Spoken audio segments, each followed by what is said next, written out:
my own boat, and I'm gonna sail if she'll float, 'cause I got them deep river blues. Well, I'm going back to Muscle Shoals. Times are getting better than I'm told, 'cause I got them deep river blues.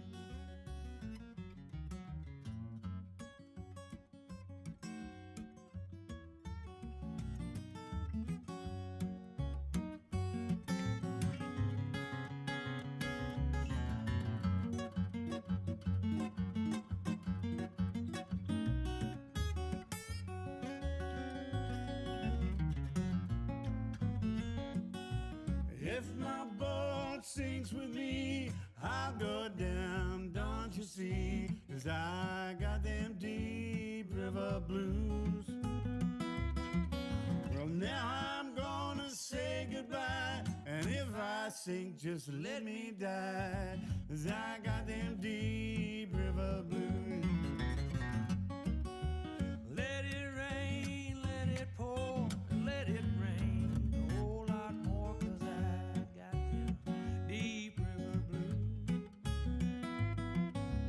Let the rain dry right on, let the waves just sweep along, 'cause I got them deep river blues. 'Cause I got them deep river blues.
Well, welcome everybody. Welcome everybody. Mr. Lamacchia is streaming the ceremony, the presentations, the poems this morning, and it's also being recorded. So he'll share those after he wraps it up and cleans it up a little bit. So welcome 7th grade, welcome 8th grade, 5th, is 5th here today? No. 5th? Yeah, 5th and 6th are saying they're all relaxed, watching you like you were relaxed yesterday, but welcome to this terrific tradition. I'd ask parents to put your cell phones on vibrate or turned off completely if you can. That would be great. We'll take a break after the 7th grade. We'll take a stretch break and a bathroom break, 6-7 minutes, something like that, and then we'll go right through the 8th grade. Judges, thank you for being here. Let me introduce the judges. I'll start with Marcy McGuire, who's on the end. She's the paper passer. She's the assistant to the head at Ridgefield Academy, Tom Main, who's on our board of trustees. Marcy McGuire is totally devoted to students through her role there. And we also know that you're an accounting major, so the scoring rubric should give you no problem at all. We snooped you on LinkedIn, Marcy. Thank you for being here. Terrific. Laura Kelly is a technical librarian at Scranton Library. Raise your hand if you've been to Scranton Library. Put your hand down. Raise your hand if you have a library card, because that's one of your roles at the library is to issue library cards. And obviously devoted to words and books. And found out that your husband and I are classmates. Greenwich High School, Kathy McGrady, our Greenwich High School. How about that? Yeah, we were earlier than 86, Kathy. Yeah. Thanks. Students, that's in the 1900s I'm talking about. We have 3 parents, and that's how they want to be introduced, as 3 longtime parents. Raise your hand, teachers, if you recognize any or all 3 of the parents. Oh, my time marches on, doesn't it? Start with Deetsy Bradford. Deetsy has, I'm going to be very brief because that's truly what they wanted, but 2 of her children won the MacLane competition, so it's very important. And Deetsy and her husband have been important at the auction in terms of her husband Will being our auctioneer, along with Mary Dagenbaum. But I'm going to end on you, Mary, because I want to read one of your lines. Tammy Rooney, let me know if you play tennis on the Rooney tennis court here. You don't even know you play on the Rooney tennis court, but you do. Gee, that fell over. That was supposed to impress you, Tammy. Tammy had 2 children go through here as well, and devoted to the poetry. And we're just talking about how it's not a challenge by choice, it's a requirement, and the students are better for it as part of the public speaking. So thank you. And Mary Dangermont, 2 students as well, who both thrived during the poetry. Thrived. Right, but never made the stage. Never got the free lunch. But I want to read something because I think it represents what Deetsy and Tammy would agree with. Mary sent us, my boys worked very hard at finding appropriate poems and delivering them well. Many hours of practice and thoughtful discussion made the poetry recitation very memorable events for all of us. And I know that Mary, Deetsy, and Tammy would all have been able to recite some of the poems that your children were practicing, just as many of you parents are probably ready to do that as well. So last people came in. I was stalling a little bit. Mr. Lamacchia, if you could shut the door again just for security, that would be great. And then I'm going to turn this over to Mrs. Liu, and Mrs. Liu will follow the judges, and when it looks like the judges are all finished scoring each student, Mrs. Liu will send the next student up. In 7th grade, good luck and enjoy us, and thanks for what you're about to give us.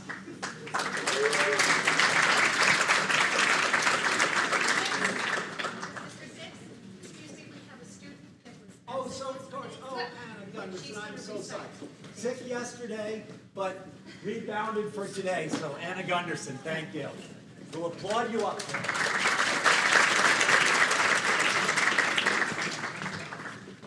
Good morning. My name is Anna Gunderson, and the poem I'll be reciting for you today is Sympathy by Paul Laurence Dunbar. I know what the caged bird feels, alas, when the sun is bright on the upland slopes, when the wind stirs soft through the spring grass and the river flows like a stream of glass. When the first bird sings and the first bud opes, and the faint perfume from its chalice steals, I know what the caged bird feels. I know why the caged bird beats his wing till its blood is red on the cruel bars, for he must fly back to his perch and cling, when he fain would be on the bough, a swing. And a pain still throbs in the old, old scars, and they pulse again with a keener sting. I know why he beats his wing. I know why the caged bird sings, ah me, when his wing is bruised and his bosom sore, when he beats his bars and he would be free. It is not a carol of joy or glee, but a prayer he sends from his heart's deep core, but a plea that upward to heaven he flings. I know why the caged bird sings. Thank you.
Good morning. My name is Connor Duffy, and the poem I'll be reciting for you today is The Listeners by Walter Delamere. Is there anybody there, said the traveler, knocking on the moonlit door, and his horse in the silence champed the grasses of the forest ferny floor, and a bird flew up out of the turret above the traveler's head, and he smote upon the door again a second time. Is there anybody there, he said, but nobody descended to the traveler. No head from the leaf-fringed sill leaned over and looked into his gray eyes, where he stood, perplexed and still. But only the host of phantom listeners that dwelt in the lone house then stood listening in the quiet of the moonlight to that voice from the world of men, stood thronging the faint moonbeams on the dark stair that go down the empty hall, hearkening in an air stirred and shaken by the lonely traveler's call. But in his heart he felt their strangeness, their stillness, answering his cries. Nevertheless, stir made the listeners, for every word he spake fell echoing through the shadowiness of the still house, for the one man left awake. Aye, they heard his foot upon the stirrup and the sound of iron on stone, and how the silence surged softly backwards when the plunging hoofs were gone. Thank you.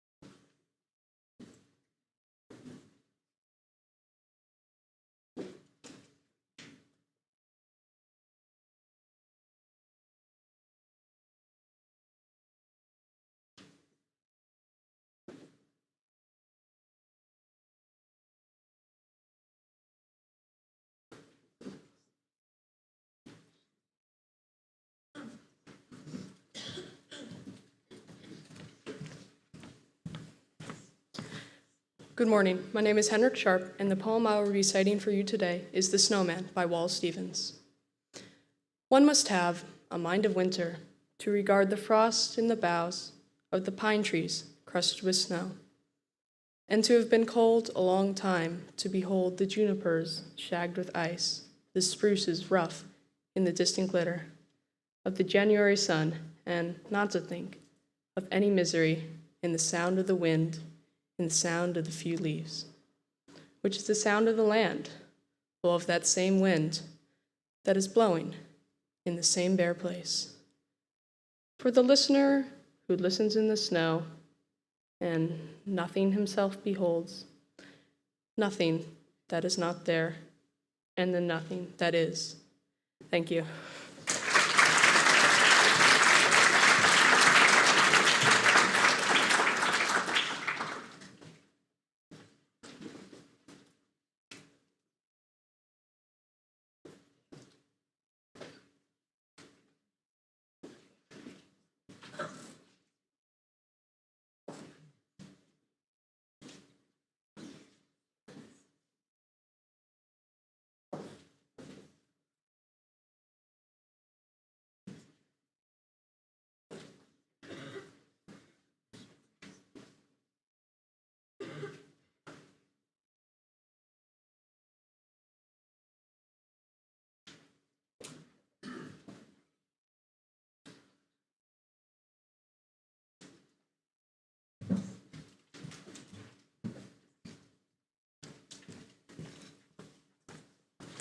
Good morning.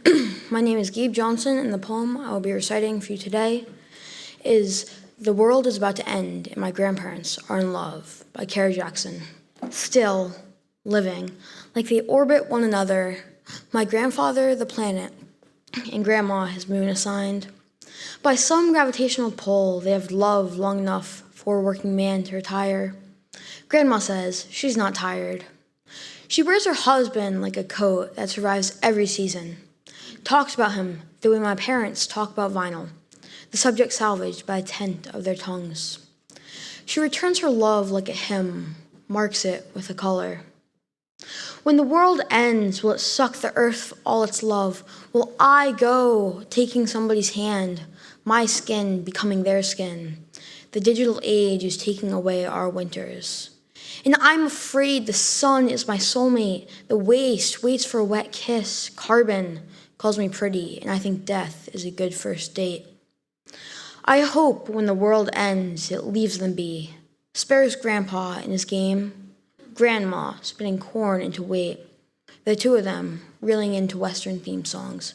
The TV louder than whatever's coming. Thank you.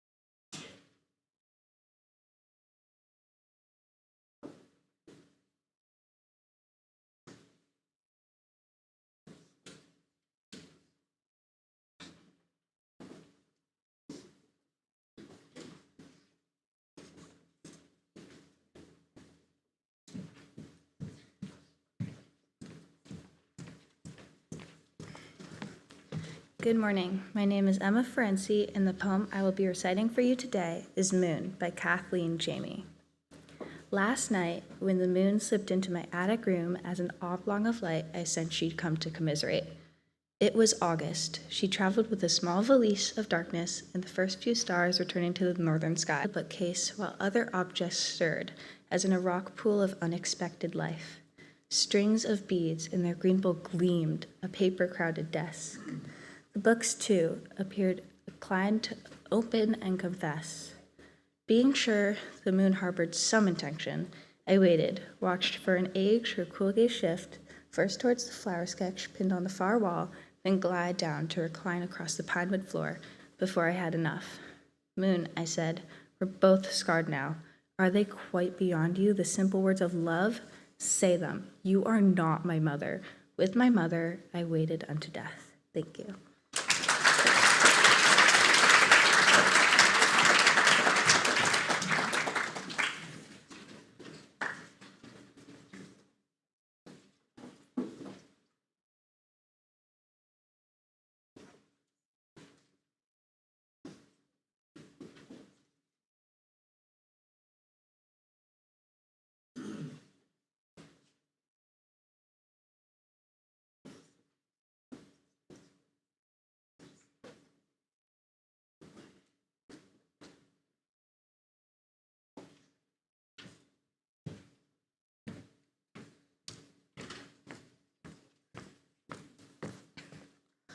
Good morning. My name is Chloe Ryan, and the poem I'll be reciting for you today is Dead Men Walking by William Logan.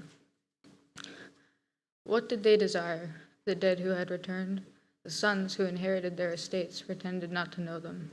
The iron gates were welded shut, but soon the dead had learned to hire lawyers that practiced in laws that bound the afterlife to lesser gods. The angels thundered on like piston rods, denying their gold wings to either cause. The city's street lamps flared like learned ghosts. The moon turned red. Beneath the scrim of clouds, the moss draped the myrtle trees like shrouds. In politics, the guest became the host. Those days made angels of the better sort. The cases languished in the lower court. Thank you.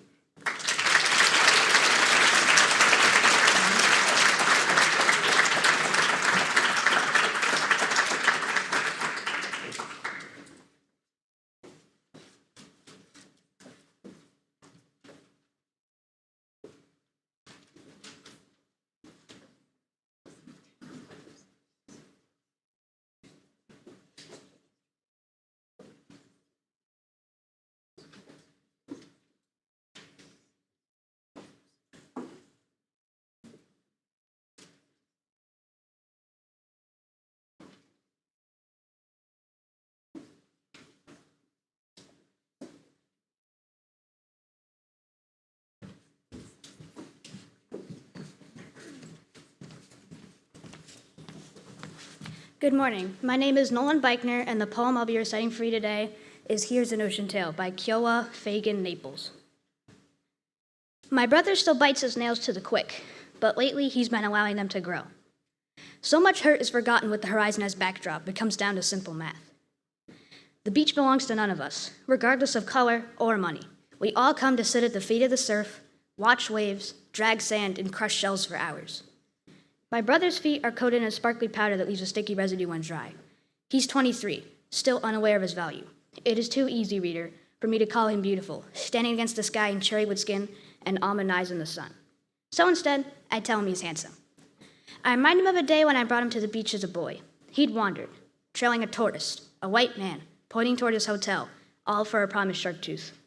I yelled for him, pulled him to me, drove us home. Folly Beach. He was 6. He almost went. Thank you.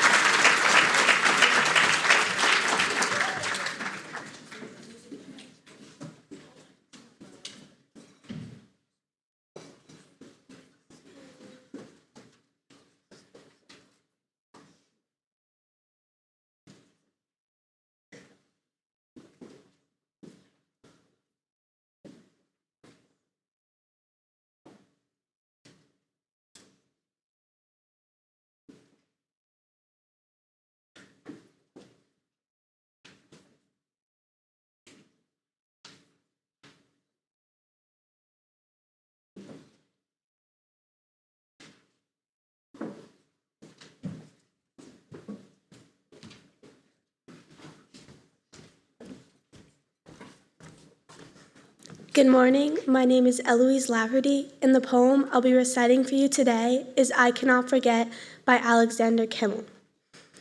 Do I want to remember the peaceful ghetto before the raid?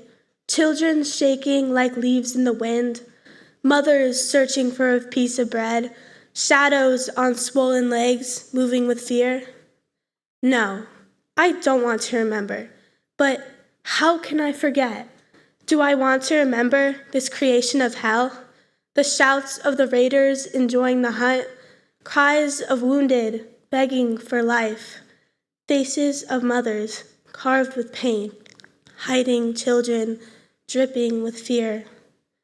No, I don't want to remember, but how can I forget? Do I want to remember my fear for return? Families vanished in the midst of the day, the mass grave steaming with vapor of blood. Mothers searching for children in vain. The pain of the ghetto cuts like a knife. No, I don't want to remember, but how can I forget? Do I want to remember the wailing of the night, the doors kicked ajar, ripped feathers floating the air, the night scented with snow-melting blood, while the compassionate moon is showing the way for the faceless shadows searching for kin? No, I don't want to remember but I cannot forget. Do I want to remember this world upside down, where the departed are blessed with an instant death, while the living condemned with a short, wretched life, in a long, torturous journey into an unnamed place, converting living souls into ashes and gas? No, I have to remember and never let you forget.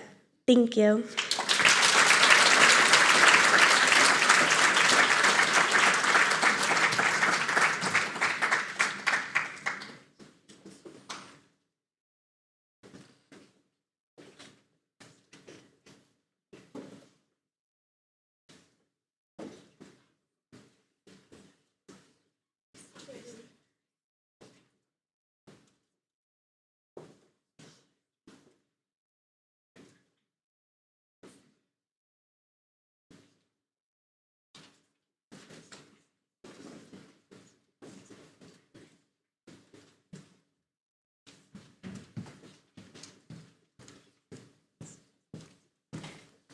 Good morning.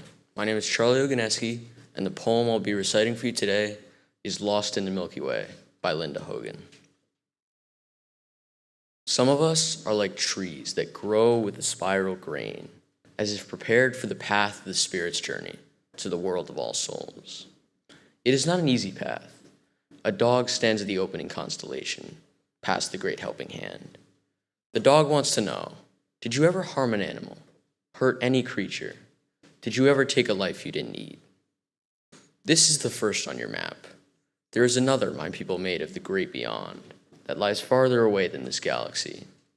It is a world that can't be imagined by ordinary means. After this first one, the next could be a map of forever. It could be a cartography, shining only at some times of the year. Like a great web of finery, some spider pulled from herself to help you recall your true following, your first white breath in the cold. The next door opens, an old woman counts your scars. She is interested in how you have been hurt and not in anything akin to sin.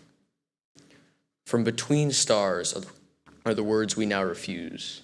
Loneliness, longing, whatever suffering may follow your life into the sky. Once these are gone, the life you had, against your own will, the hope, even the prayers, take you one more bend around the river of sky. Thank you.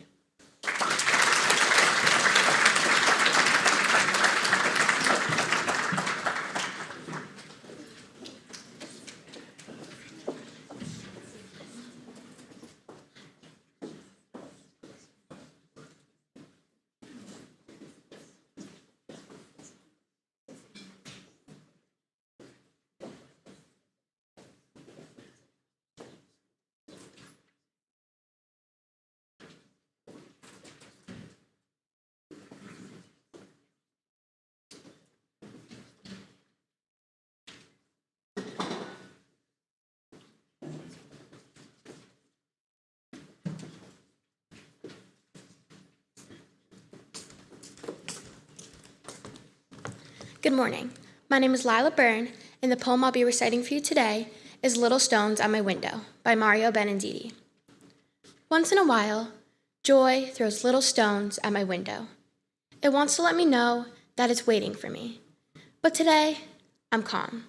I'd almost say even tempered. I'm going to keep my anxiety locked up and then lie flat on my back, which is an elegant and comfortable position for receiving and believing news. Who knows where I'll be next, or when my story will be taken into account? Who knows what advice I still might come up with, and what easy way out I'll take not to follow it.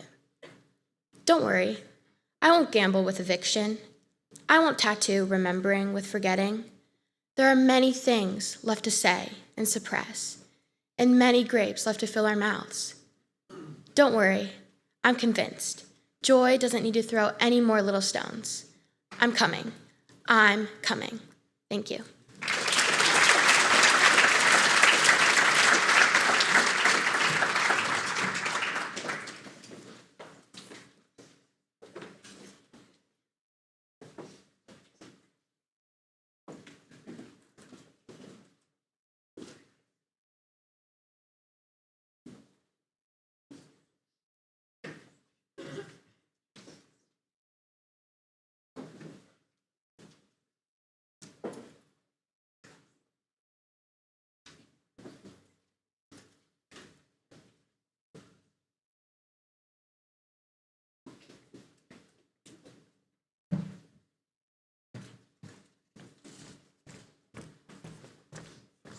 Good morning. My name is Abby Calarco, and the poem I'll be reciting for you today is Between the Dragon and the Phoenix by C. Dale Young. Fire in the heart, fire in the sky. The sun, just a smallish smudge resting on the horizon. I was a little more than a child when my father explained that the mongrel was stronger than thoroughbred, that I was splendidly blended, genetically engineered for survival. I somehow forgot this, misplaced this, time eroding my memory as it erodes everything. But go ask someone else to write a poem about time. Out over the bay, the sun is rising, and I am running out of time. Each and every year on my birthday, I wake to watch the sunrise. I am superstitious. And today, as in years past, it is not my father, but my father's father who comes to shout at me. Whether you like it or not, you are a child of fire, descendant of the dragon, descendant of the phoenix. Your blood is older than England, older than Castile. Each year, he says the same thing. This old man, dead long before I was born. Fire in my heart, fire in my veins. I write this down for you, and I watch as it goes up in flames. There are no paragraphs wide enough to contain this fire. No stanzas durable enough to house it. Blood of the dragon, blood of the phoenix. I turn my head slowly towards the east. I bow and call for another year. I stand there and demand one more year. Thank you.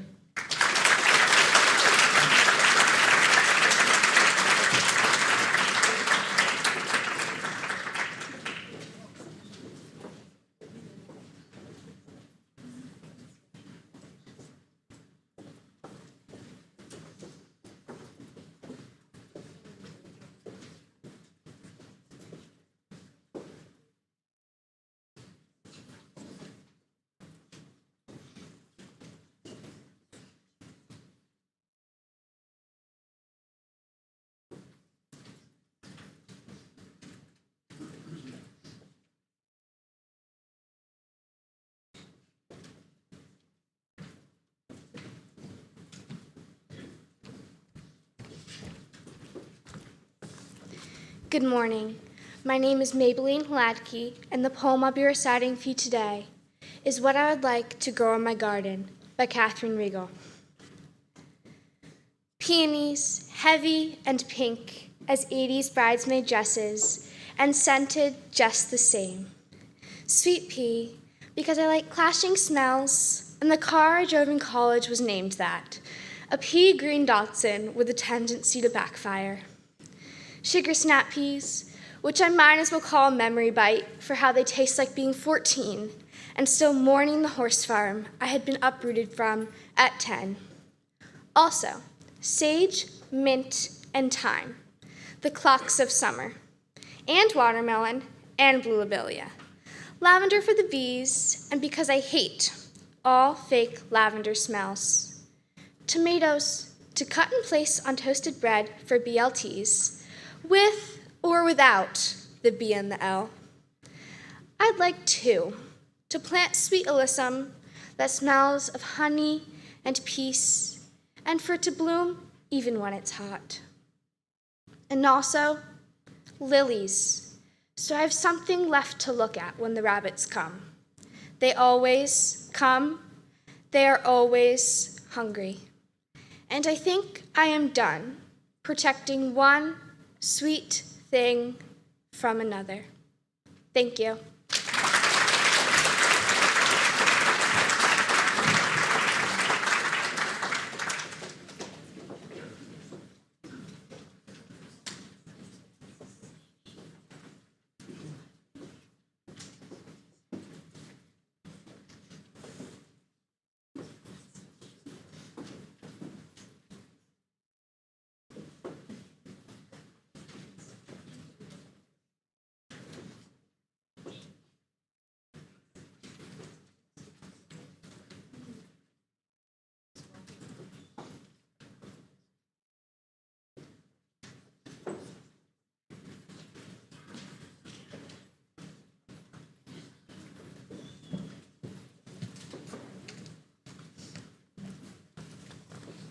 Good morning. My name is Luke Shupp, and I'll be reciting Lions by Sandra McPherson. Lions don't need your help. In the Serengeti, for instance, 1,000, like the very rich, hold sway over more than Connecticut. The lion is the most social of the big cats. Pride members are affectionate among themselves. They rub cheeks when they meet. They rest and hunt together, and cubs suckle indiscriminately. But strangers or members of a neighboring pride are not usually accepted. Lions eat communally but completely lack table manners. Indeed, lions give the impression that their evolution toward a social existence is incomplete. That cooperation in achieving a task does not yet include the equal division of spoils. More bad news. Lions are not my favorite type of animal, but prowess that they have. Their courage comes from being built like an automobile, for power. A visible lion is usually a safe lion, but one should never feel safe, because almost always there is something one can't see. Lions are not my favorite type of animal, unless you're a certain type of person that is not necessarily leonine in the cause of manly, but one who wouldn't mind resting 20 out of 24 hours and who is not yet beyond stealing someone else's kill about half the time. Lions are not my favorite type of animal. Gazelles seem nicer. A zebra has its own sort of appealing pathos, especially when he is sure prey of the lion. If we of ourselves made parks and placed the lion in the constituent he most resembled, he would be in our blood. Thank you.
Good morning.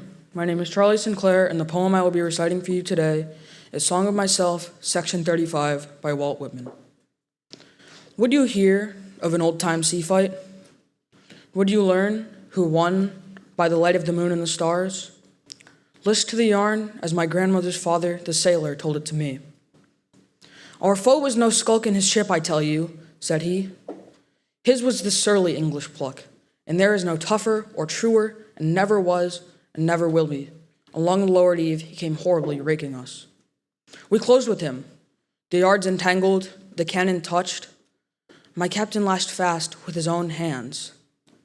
We had received some 18-pound shots under the water on our lower gun deck. 2 large pieces had burst at first fire, killing all around and blowing up overhead. Fighting at sundown, fighting at dark, 10 o'clock at night, the full moon well up, our leaks on the gain, and 5 feet of water reported. The master-at-arms loosing prisoners confined to the afterhold to give them a chance for themselves. The transit to and from the magazine is now stopped by the sentinels. They see so many strange faces they do not know whom to trust. Our frigate takes fire. The other asks if we demand quarter, if our colors are struck, and the fighting done. Now I laugh content, for I hear the voice of my little captain. We have not struck, he composedly cries. We have just begun our part in the fighting. Only 3 guns are in use. One is directed by the captain himself against the enemy's mainmast. 2 well served with grape and canister silence his musketry and clear his decks. Not a moment cease. The leaks gain fast on the pumps. The fire eats toward the powder magazine. One of the pumps has been shot away. It is generally thought we are sinking. Serene stands the little captain. He is not hurried. His voice is neither high nor low. His eyes give more light to us than our battle lanterns. Toward 12, there in the beams of the moon, they surrender to us. Thank you.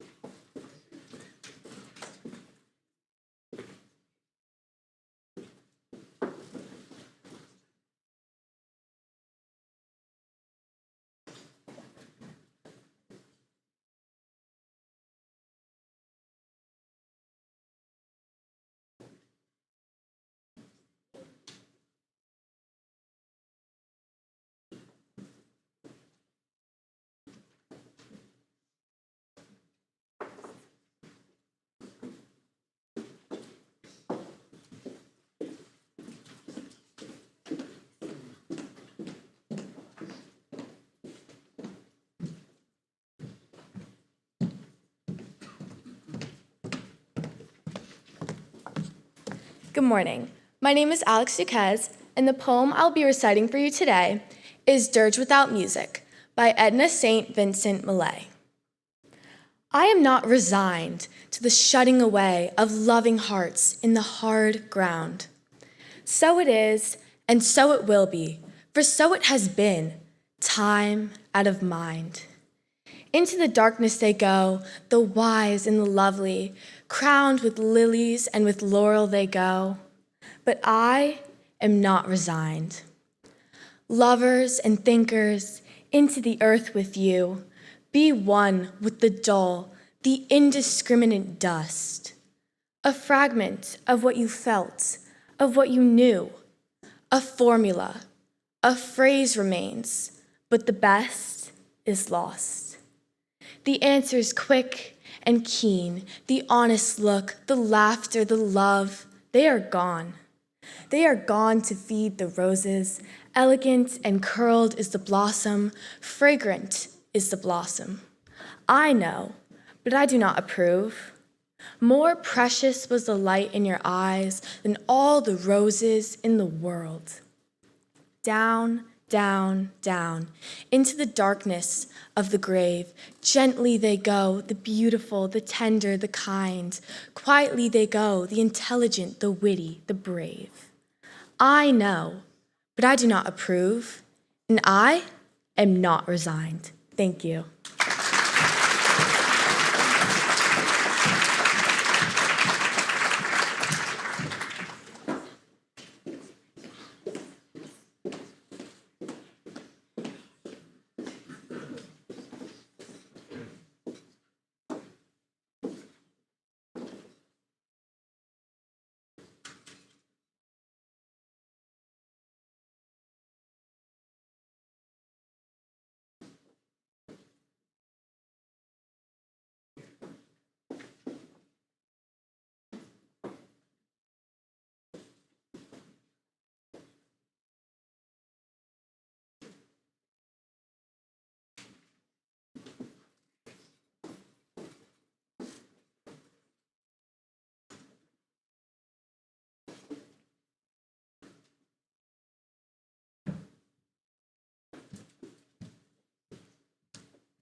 Good morning.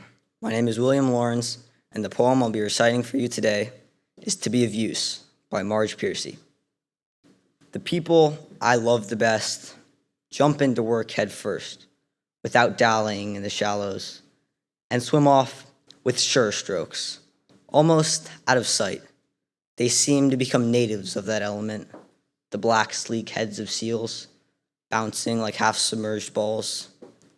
I love people who harness themselves, an ox to a heavy cart, who pull like water buffalo with massive patience, who strain in the mud and the muck to move things forward, who do what has to be done again and again.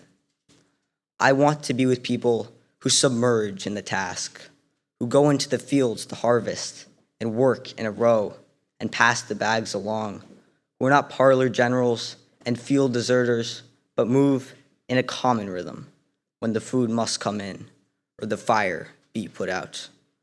The work of the world is common as mud. Botched, it smears the hands, crumbles to dust. But the thing worth doing well done has a shape that satisfies, clean and evident. Greek amphoras for wine or oil, Hopi vases that held corn are put in museums, but you know they were made to be used.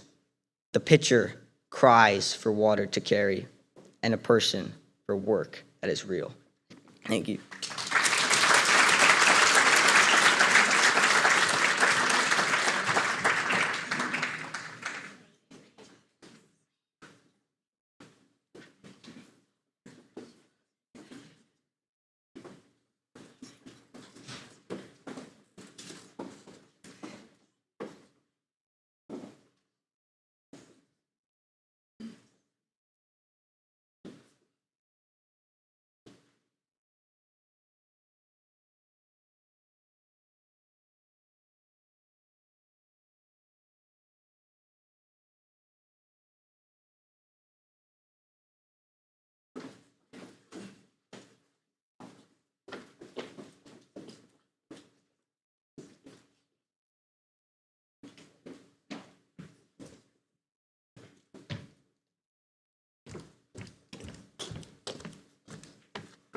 Good morning. My name is Avery Dietrich, and the poem I'll be reciting for you today is I Commit by Matthew Zapruder.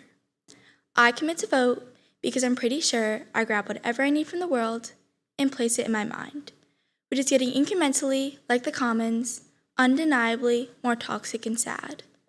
Yes, I too walk around considering my intractable problems, complaining it's too late for more sonatas. Everything is already too beautiful. Music and anger won't save us. Yet, I commit talking earnestly with Sarah about the school board.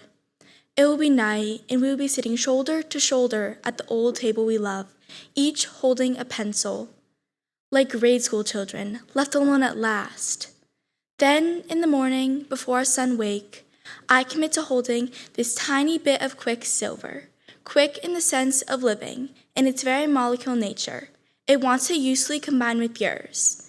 In my palm, into walking up to that blue mailbox I passed most mornings, in the familiar silence under those nameless little trees, when all things that surround me wait. Thank you.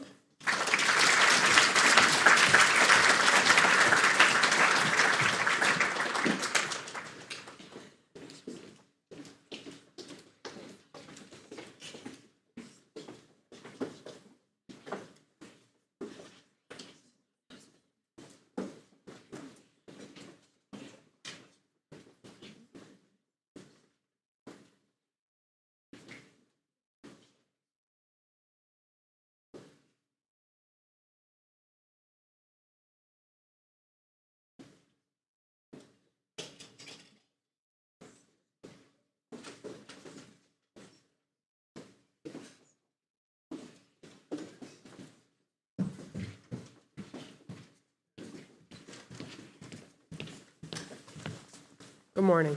My name is Ryan Antman, and the poem I'll be reciting for you today is In the Basement of the Goodwill Store by Ted Kooser.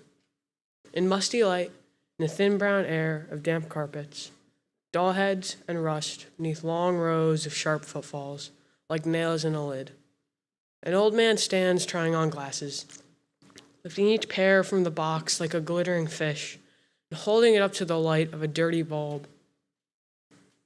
Near him, a heap of enameled pans as white as skulls looms in the catacomb shadows, and old toilets with dry red throats cough up bouquets of curtain rods. You've seen him somewhere before. He's wearing that green leisure suit you threw out with the garbage, and the Christmas tie you hated, and the ventilated wingtip shoes you found in your father's closet and wore as a joke. And the glasses that finally fit him, through which he looks to see you looking back, two mirrors which flash and glance, are those through which one day you too will look down over the years, when you've grown old and thin and no longer particular. And the things you once thought you have rid of forever have taken you back in their arms. Thank you.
Good morning. My name is Raphael Miyamwe, and today I will be reciting If We Must Die by Claudia McKay. If we must die, let it not be like hogs, hunted and penned in an inglorious spot, while around us bark the mad and hungry dogs, making their mock at our accursed lot. If we must die, oh, let us nobly die, so that our precious blood may not be shed in vain. Then even the monsters we defy shall be constrained to honor us, thou dead. O kinsman, we must meet the common foe. Thou far outnumbered, let us show us brave, and for their 1,000 blows deal one death blow. Wilt thou lie before the open grave? Like men, we'll face the cowardly, murderous pack, pressed to the wall, dying, but fighting back. Thank you.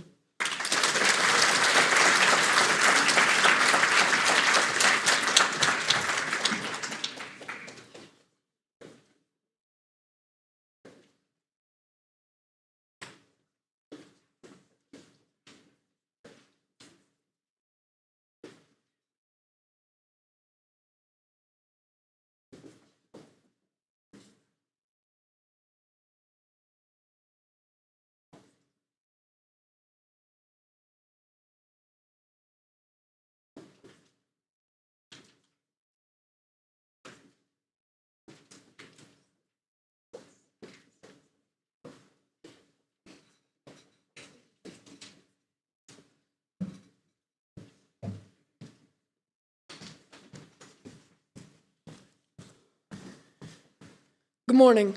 My name is Liam Ballow, and the poem I'll be reciting for you today is Camouflaging the Chimera by Yusef Kolmanyaka. We tied branches to our helmets. We painted our faces and rifles with mud from a riverbank. Blades of grass hung from the pockets of our tiger suits. We wove ourselves into the terrain, content to be hummingbirds' targets. We hugged bamboo and leaned against a breeze off the river, slow dragging with ghosts from Saigon to Bangkok, with women left in doorways reaching in from America. We aimed at the dark-hearted songbirds. In our way station of shadows, rock apes tried to blow our cover, throwing stones at the sunset.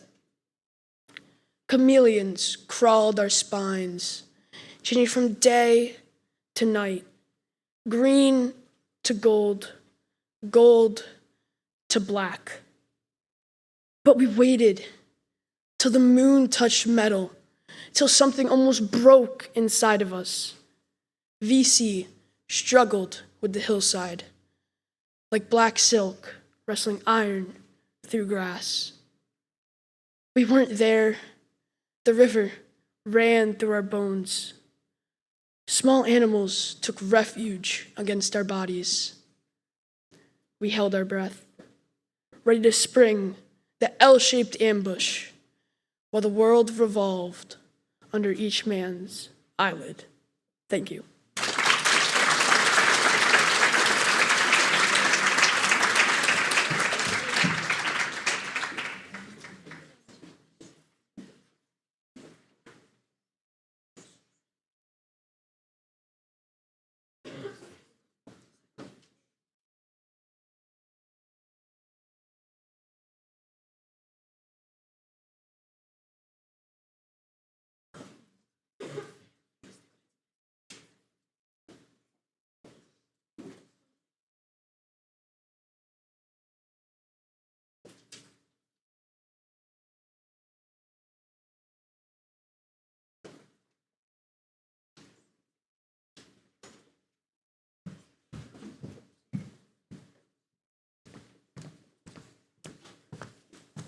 Good morning. My name is Kevin Frushtar, and the poem I'll be reciting for you today is The Heron by Linda Hogan.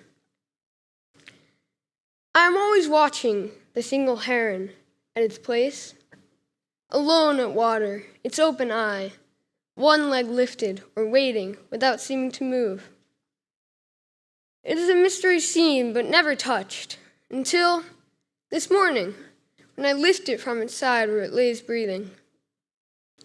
I know the beak that could attack, that unwavering golden eye, seeing me, my own saying I am harmless. But if I had that eye, nothing would be safe. The claws hold tight my hand, its dun brown feathers, and the gray so perfectly laid down. The bird is more beautiful than my hand, skin more graceful than my foot, my own dark eye, so much more vulnerable. The heart beating quickly, its own language speaking. You could kill me or help me. I know you and I have no choice but to give myself up. And in whatever supremacy of this moment, hold your human hand in my bent claws. Thank you.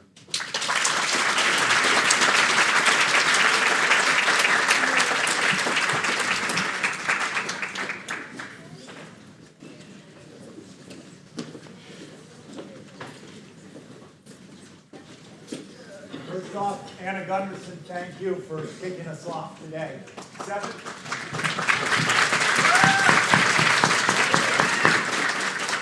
Seventh grade, that was a great gift to us, and you probably feel happy to have that over with and can relax. But could you stand, please, so we can thank you on behalf of everybody?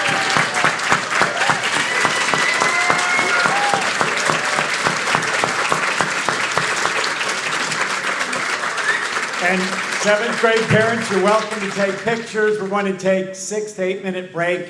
And bathrooms are in the locker room. God knows what you'll see in there, front and back.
Hello, hello.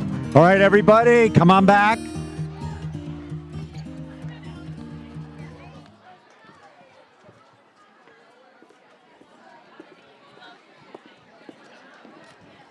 All right, everybody, come on back, please.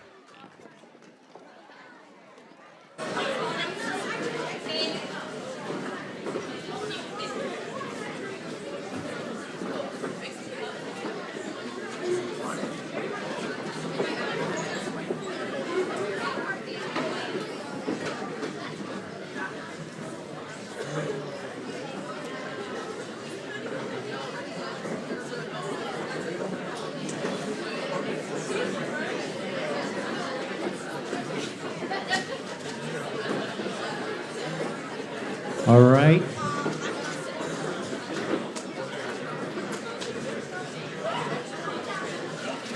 The 8th graders, reading buddies, the 3rd grades here. Raise your hand, 3rd grade. Thank you for being here.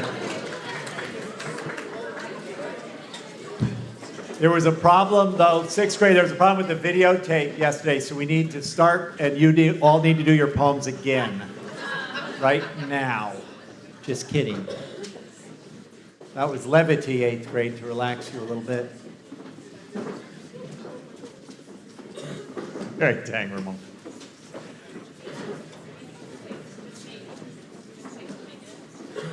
Take your time.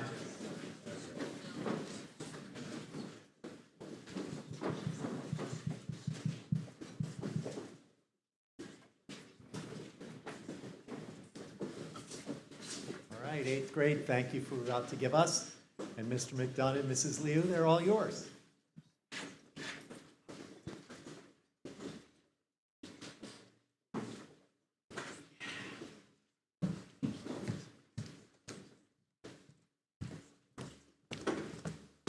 Good morning, everyone. My name is Spencer McKenzie, and today I will be reciting Home by Warson Shire. No one leaves home unless home is the mouth of a shark. You only run for the border when you see the whole city running as well. Your neighbors running faster than you, breath bloody in their throats. The boy you went to school with is holding a gun bigger than his body. You only leave home when home won't let you stay. No one leaves home unless home chases you. Fire under feet, hot blood in your belly. It's not something you ever thought of doing. Tearing up your passport in an airport toilet, sobbing as each mouthful of paper made it clear that you wouldn't be going back. You have to understand that no one puts their children in a boat unless the water is safer than the land. No one spends days and nights in the stomach of a truck, feeding on newspaper, unless the miles traveled means something more than the journey. No one chooses refugee camps or prison because prison is safer than a city of fire, and one prison guard in the night is better than a truckload of men who look like your father. No one could take it. No one could stomach it. No one skin would be tough enough. The go-home blacks, refugees, dirty immigrants, asylum seekers, sucking our country dry with their hands out, they smell strange. Savage. Messed up their country, and now they want to mess up ours? How do the words, the dirty looks, roll off your backs? Maybe because the blow is softer than a limb torn off, or because the words are more tender, and the insults are easier to swallow than rubble, than bone, than your child body in pieces. I want to go home, but home is the mouth of a shark. Home is the barrel of a gun, and no one would leave home unless home chased you to the shore, told you to quicken your legs, leave your clothes behind, crawl through the desert, wade through the oceans, beg, forget pride. Your survival is more important. No one leaves home until home is a sweaty voice in your ear saying, leave. Run away from me now. I don't know what I've become, but I know that anywhere is safer than here. Thank you.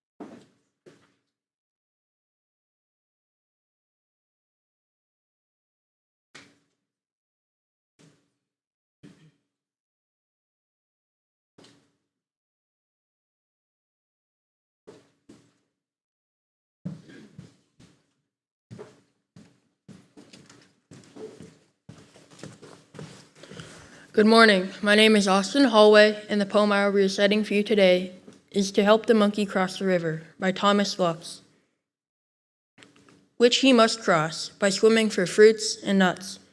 To help him, I sit with my rifle on a platform high in a tree, same side of the river as the hungry monkey.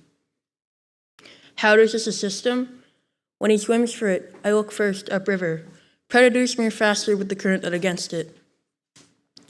If a crocodile is aimed from upriver to eat the monkey, and an anaconda from downriver burns with the same ambition, I do the math, algebra, angles, rate of monkey, croc and snake speed, and if it looks as though the anaconda or the croc will reach the monkey before he attains the river's far bank, I raise my rifle and fire 1, 2, 3, even 4 times into the river just behind the monkey to hurry him up a little. Shoot the snake, the crocodile, they're just doing their jobs. But the monkey has little hands like a child's. And the smart ones in a cage can be taught to smile. Thank you.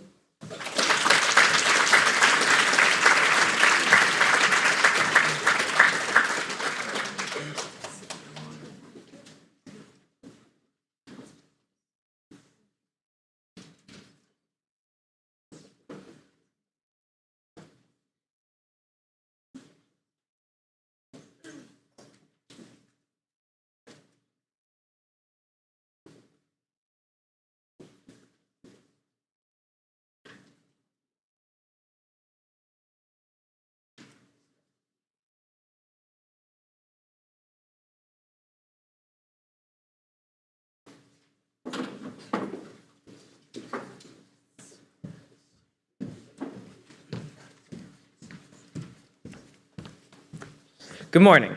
My name is Alexander Monin, and the poem I will be reciting for you today is Over the Sea Our Galleys Went by Robert Browning. Over the sea our galleys went, with cleaving prows in order brave, to a speeding wind and a bounding wave. A gallant armament, each bark built out of a forest tree, left leafy and rough as first it grew, and nailed all over gaping sides, within and without with black bull hides.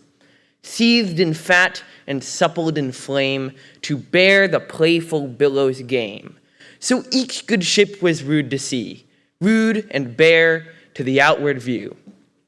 But each upbore a stately tent, where cedar pales and scented roe kept out the flakes of the dancing brine, and an awning drooped the mast below, in fold on fold of the purple fine, that neither noontide nor starshine, nor moonlight cold which maketh mad, might pierce the regal tenement.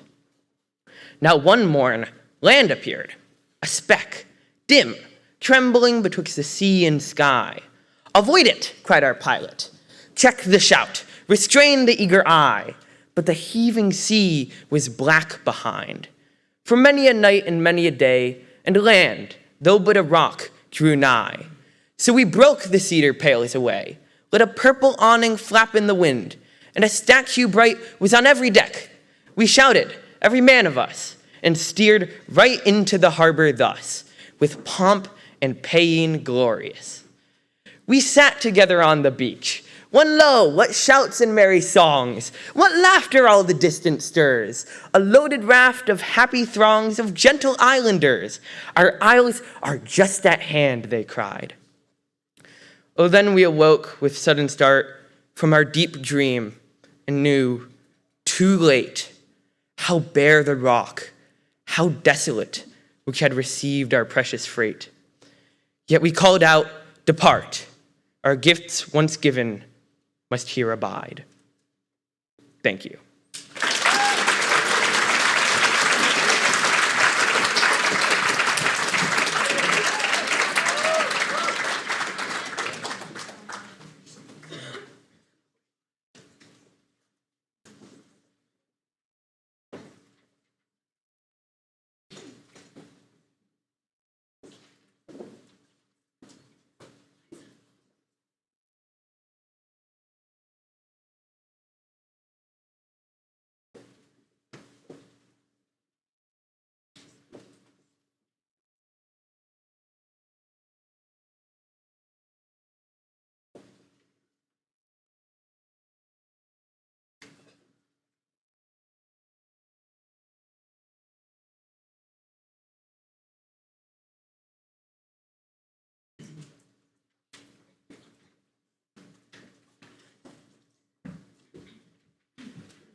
Hello, my name is Eliza File, and today I will be reciting Invictus by William Ernest Henley.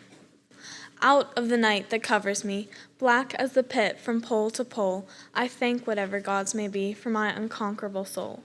In the fell clutch of circumstance, I have not winced nor cried aloud.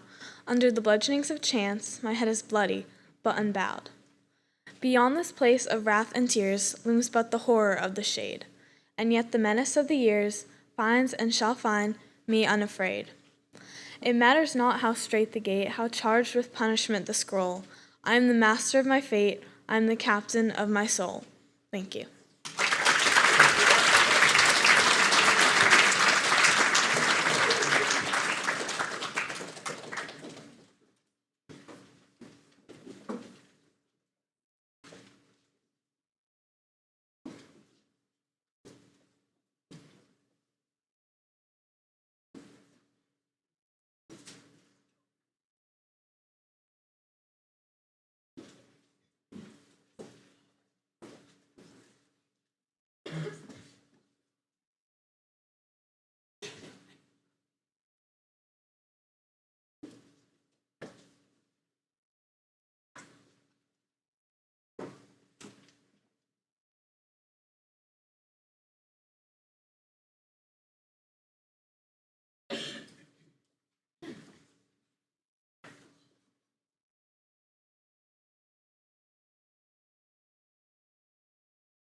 Hello, everyone.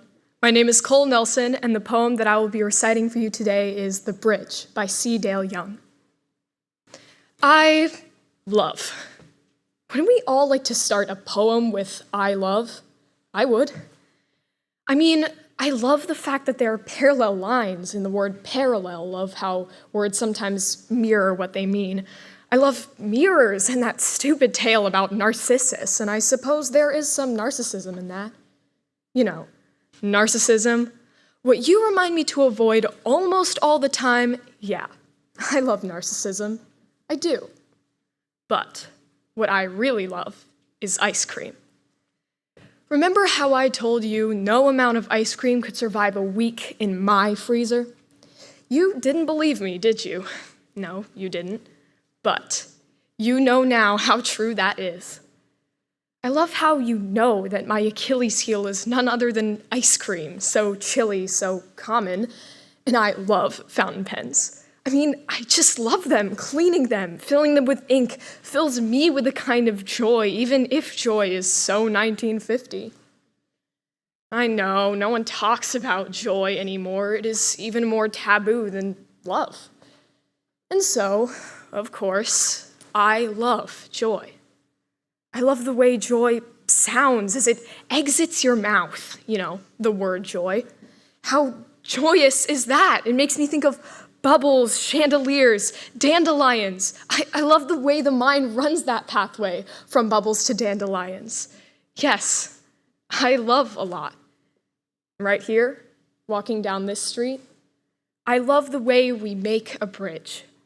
A suspension bridge, almost as beautiful as the Golden Gate Bridge, swaying as we walk hand in hand. Thank you.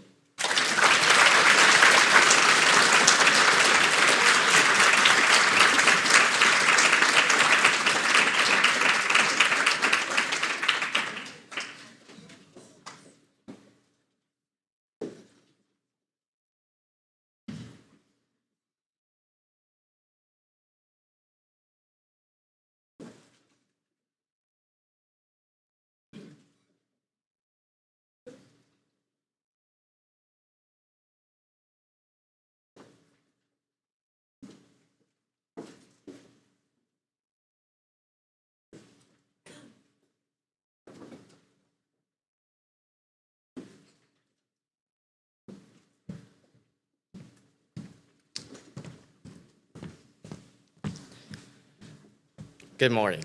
My name is Alexander Schultz, and today I'll be reciting Waking by Aldous Huxley. Darkness had stretched its color, deep blue across the pane. No cloud to make night duller, no moon with its tarnished stain, but only here and there a star, one sharp point of frosty fire, hanging infinitely far, in mockery of our life and death and all our small desire. Now when this hour of waking from under brows of stone, a new pale day is breaking and the deep night is gone. Sorted now and mean and small, the daylight world is seen again, with only the veils of mist that fall, deaf and muffling over all to hide its ugliness and pain. But today this dawn of meanness shines in my eyes, as when the new world's brightness and cleanness broke on the first of men. For the light that shows the huddled things of this close-pressing earth shines also on your face, and it brings to me all its dear beauty in a new miracle of birth. I see you asleep and unpassioned, white-faced in the dusk of your hair, your beauty so fleetingly fashioned that it filled me once with despair. To look on its exquisite transience and think that our love and thought and laughter puff out with the death of our flickering sense, while we pass ever on and away, towards some blank hereafter. But now I'm happy, knowing that our love's passionate glowing, though it turn ash in the end, is a rose of fire that must blossom its way through temporal stuff, nor else could be more than nothing. In today, the boundless spaces of night contract, and in your opening eyes, I see night born in day, in time, eternity. Thank you.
Good morning.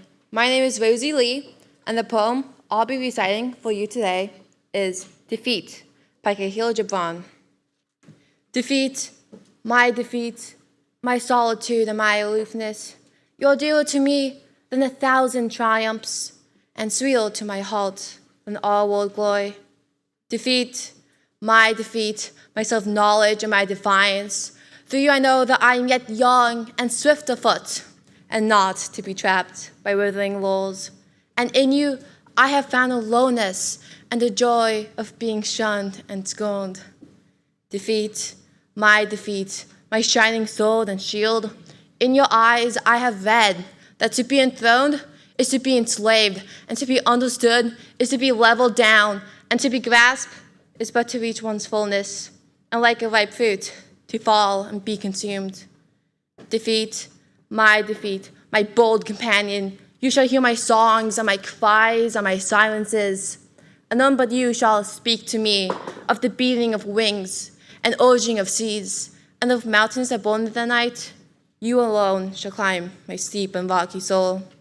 Defeat, my deathless courage, you and I shall laugh together with the storm, and together we shall dig graves for all that die in us, and we shall stand in the sun with the will, and we shall be dangerous. Thank you.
Good morning, everybody. My name is Devery Ernson, and the poem I'll be reciting for you today is Dear Sisters by Asia Mayrock. Dear sisters, my whole life I have struggled with trusting other women, from bullying to body shaming other women. I've heard girls say things like, she'd be so much prettier without that nose. She's not that talented. She'll never make it. Think of the ratio. These are your sisters. We do not exist in silos. I propose we outgrow our opposition to one another, our experiences of each other. If we are fighting for equality, there has to be camaraderie. This is a letter to every woman who knows better than to scarlet letter, to whisper and backstab a sister. There is no progress when we march in different directions. Correction. There is no progress when we march in discriminatory sections. White women, show up for your sisters of color. Straight women, show up for your LGBTQ+ sisters. Women, show up. Have the guts to overlook our differences, because really the difference is as drastic as progress or no progress. We cannot afford to divide each other. Since early days, we have been taught to compare and compete with one another. You are not devalued, even if the woman next to you appears to be perfect. You are not devalued if your sisters are achieving greatness. You are always of value if you value you. Dear sisters, take a look in the mirror and see yourself a little clearer. Show up for the women you might not know or understand. Show up for the sisters you might not like at all. Show up for all of us, because unity begins with you and who you choose to show up for. Thank you.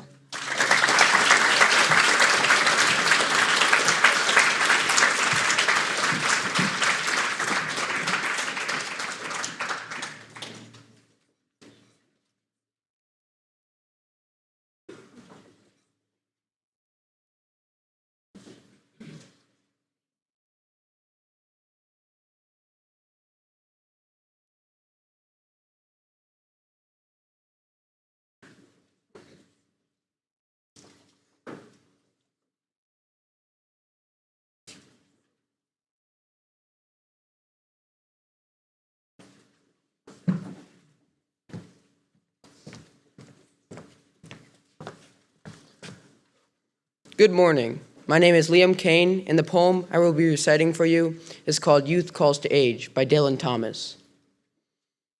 You, too, have seen the sun, a bird of fire, stepping on clouds across the golden sky, have known man's envy and his weak desire, have loved and lost. You who are old have loved and lost as I. All that is beautiful but born to die, have traced your patterns in the hastening frost. And you have walked upon the hills at night and bared your head beneath the living sky. When it was noon, have walked into the light, knowing such joy as I. Youth calls to age across the tired years. Though there are years between us, they are not. What have you found, he cries, what have you sought? What you have found, age answers through his tears, what you have sought.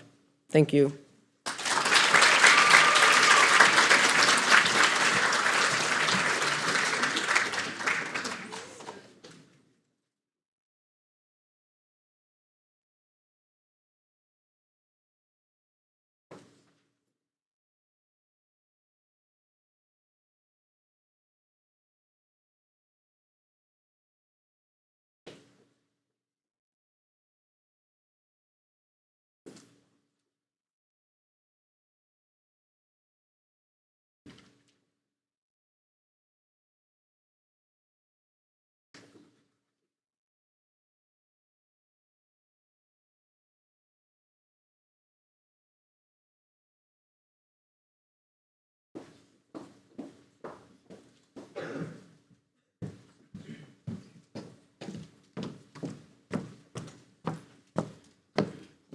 Hello, My name is Sadie Ferguson Cormier, and the poem that I will be reciting for you today is Dover Beach by Matthew Arnold.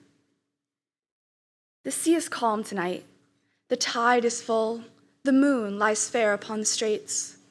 On the French coast, the light gleams and is gone.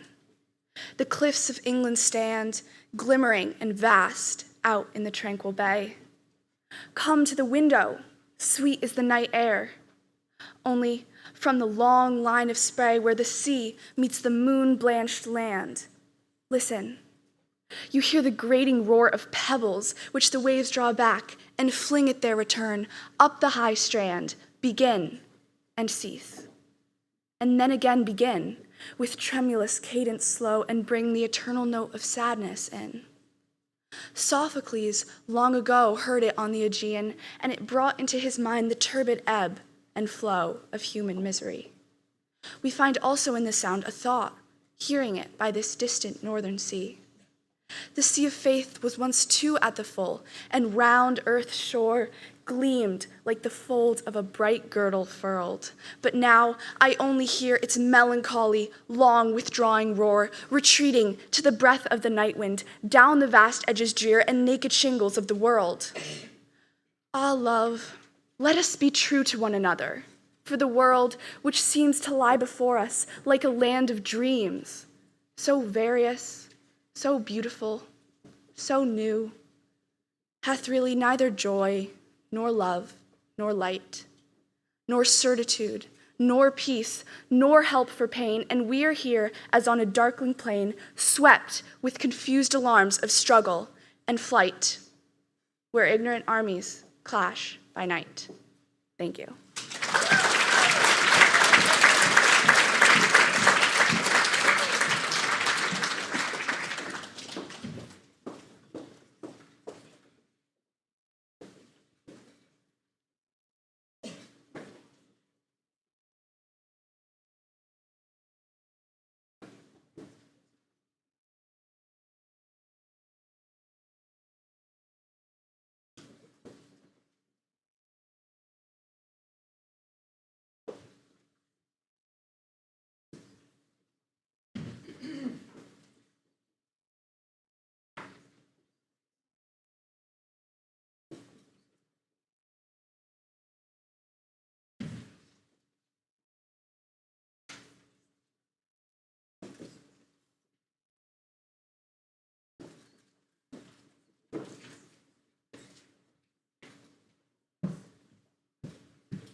Good morning.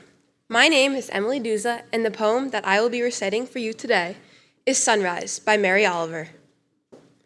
You can die for it, an idea or the world. People have done so brilliantly, letting their small bodies be bound to the stake, creating an unforgettable fury of light. But this morning, climbing the familiar hills, in the familiar fabric of dawn, I thought of China and India and Europe, and I thought how the sun blazes for everyone just so joyfully as it rises under the lashes of my own eyes. And I thought, I am so many. What is my name? What is the name of the deep breath I would take over and over for all of us? Call it whatever you want. It is happiness. It is another one of the ways to enter fire. Thank you.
Good morning. My name is Luca Coletti, and the poem that I will be reciting for you today is Touchscreen by Marshall Davis Jones. Introducing the new Apple iPerson, complete with multi-touch and volume control. Doesn't it feel good to touch? Doesn't it feel good to touch? My world is so digital that I had nearly forgotten what that feels like. It used to be hard to connect when friends formed cliques, but it's even more difficult to connect now that cliques form friends. But who am I to judge? I face Facebook more than books face me, hoping to book face to faces. I update my status 420 spaces to prove that I am still breathing. Failure to do this daily means my whole web-wide world forgets that I exist. And with nearly 3,000 friends online and only 5 that I could count in real life, why wouldn't I spend more time in a world where there are more people that like me? Wouldn't you? Here, it doesn't matter if I'm an amateur person, as long as I have a profile. My smile is 50% genuine and 50% genuine HD. But I'm not that focused. 10 tabs open, hoping my problems can be resolved with a 1600 by 1700 resolution. This is the problem with this evolution. Doubled over, we used to sit in treetops till we swung down and stood upright. Then somebody slipped a disc and now we're doubled over at desktops from the Garden of Eden to the branches of Macintosh. Apple picking has always come at a great cost. iPod, iMac, iPhone, iChat. I can do all of these things without making eye contact. We used to sprint to pick and store blackberries. Now we run to Sprint store to pick blackberries. It's scary the way we connect to disconnect. Power on, but we are powerless. They've got us love-drugged like e-pills, so we e-trade, email, e-motion like e-commerce, because now you can buy love for $9.95 a month. Click. To proceed the checkout, click. To X out where our hearts once were, click. I've uploaded this hug. I hope she gets it. Click. I'm holding my daughter over a Skype conference call while she's crying in the crib in the next room. Click. So when my phone goes off in my hip, I touch and I touch and I touch, because in a world where there are voices that are only read and laughter that is never heard, or I am so desperate to feel that I wish the screen could touch me back. And maybe it will, when our technology is advanced enough to reverse the universe and make us humans again. Thank you.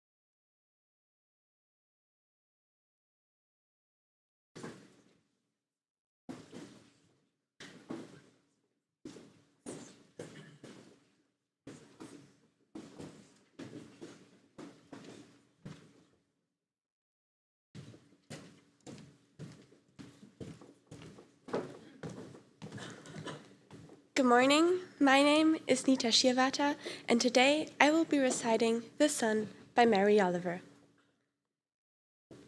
Have you ever seen anything in your life more wonderful than the way the sun, every evening, relaxed and easy, floats towards the horizon, and into the clouds, or the hills, or the rumpled sea, and it's gone?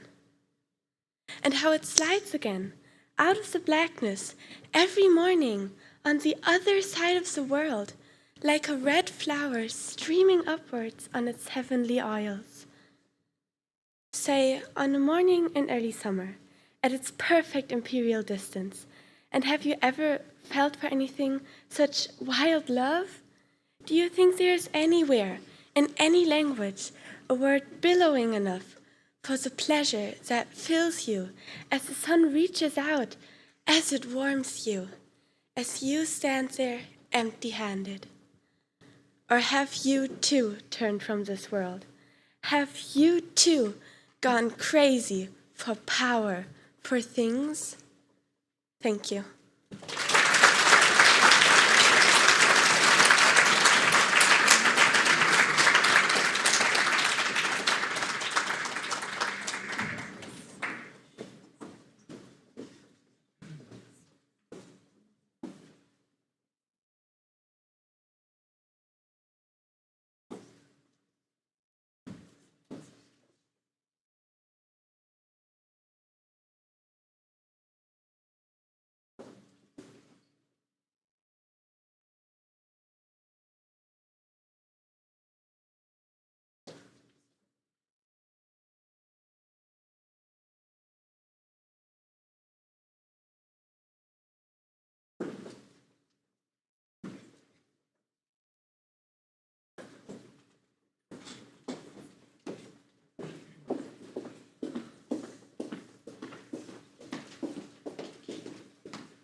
Good morning. My name is Lucy Burke, and the poem that I will be reciting for you today is Thanks by W.S. Merwin.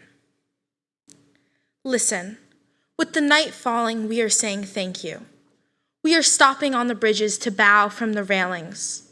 We are running from the glass rooms with our mouths full of food to look at the sky and say thank you. We are standing by the water, thanking it, standing by the windows, looking out in our directions. Back from a series of hospitals, back from a mugging. After funerals, we are saying thank you. After the news of the dead, whether or not we knew them, we are saying thank you. Over telephones, we are saying thank you. In doorways and in the backs of cars and in elevators. Remembering wars and the police at the door and the beatings on stairs, we are saying thank you. In the banks, we are saying thank you. In the faces of the officials and the rich and of all who will never change, we go on saying thank you. With the animals dying around us, taking our feelings, with the forests falling faster than the minutes of our lives, we are saying thank you. With the words going out like cells of a brain, with the cities growing over us, we are saying thank you faster and faster. With nobody listening, we are saying thank you. Thank you, we are saying, and waving dark though it is. Thank you.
Hello, my name is Braden Reinhardt, and the poem I'll be reciting for you today is The Art of Disappearing by Naomi Shibnai.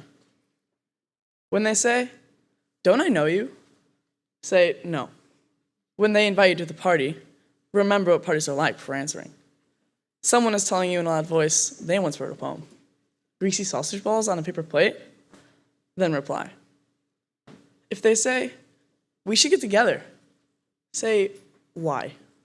It's not that you don't love them anymore. You're trying to remember something too important to forget. Trees, the monastery bell at twilight. Tell them you have a new project. It'll never be finished. When someone recognizes you in the grocery store, nod briefly and become a cabbage.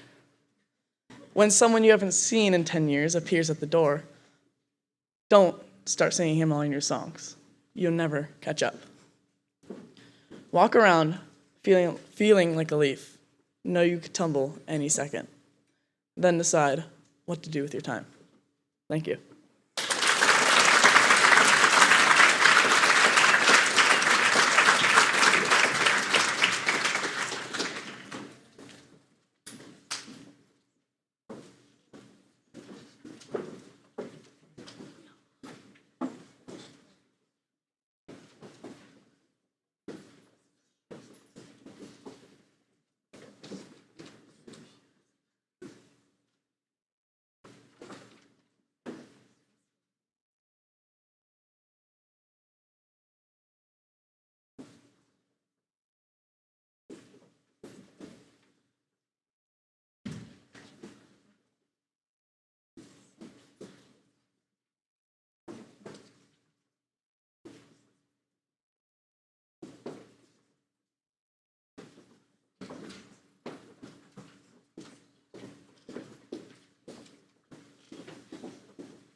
Good morning. My name is Andrew Halley, and the poem I will be reciting for you today is New Yorkers by Edward Field.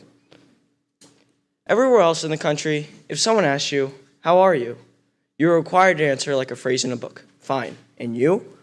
Only in New York can you say, not so good, or even rotten, and launch into your own miseries and symptoms, and yawn and look bored when they interrupt, and to go to the endless detail about their own.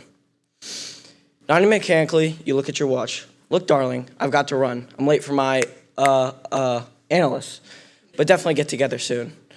And just as a sincere voice as yours, they come back with, definitely, and both of you know what that means, never.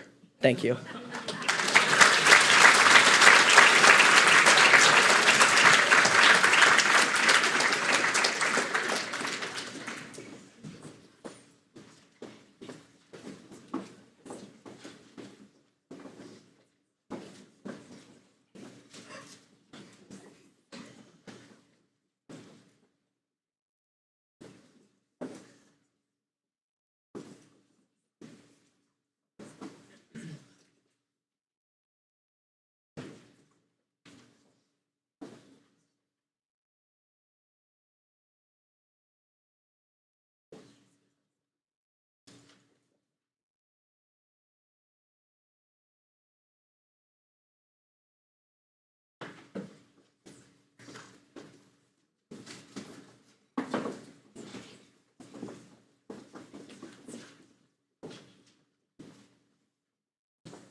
Hello, my name is Oliver Winter Scott, and the poem I'll be reciting for you today is Lady Liberty by Tato Laviera. For liberty, your day filled in splendor, July 4th, New York Harbor, 1986. Midnight sky, fireworks splashing, heaven exploding into radiant bouquets, celebrated in the name of democratic principles. God bless America, land of the Star-Spangled Banner that we love. But the symbol suffered 100 years of decay, climbing up to the spined crown, the fractured, torched hand, discolored verses staining her robe. She needed remolding, redesigning, the decomposed body now melted down for souvenirs, lungs and limbs jailed in scaffolding of ugly cubicles. As she prepared to receive her 20th century transplant, she heard the speeches, the presidents, the French and American partners, and Lady Liberty decided to reflect on Lincoln's emancipatory resoluteness, on Washington's patriotism, on Martin Luther King's nonviolence, on Susan B. Anthony's suffrage movement, and on Harriet Tubman's stubborn pursuit of freedom. Just before she was touched, just before she was dismantled, Lady Liberty spoke. She spoke for the principles, for the preamble, for the Bill of Rights and 39 peaceful presidential transitions. And just before she was touched, Lady Liberty wanted to convey her own bicentennial goals so that in 2086, she would be smiling and she would be proud. And then, just before she was touched, she spoke. If you touch me, touch all of my people who need attention and societal repair. Give the tired and the poor the same attention, America. Touch us all with liberty. Touch us all with liberty. Hunger abounds, yet our soil is plentiful, our technology advanced enough to feed humanity's hunger. But let's celebrate not our wealth. Let us concentrate on our weaknesses, on our societal needs. For we will never be free if indeed freedom is subjugated to trampling upon people's needs. This is a warning, my beloved America.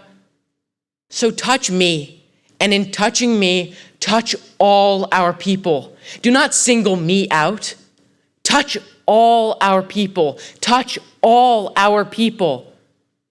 All our people. Our people, people. And then I shall truly enjoy my day, filled in splendor.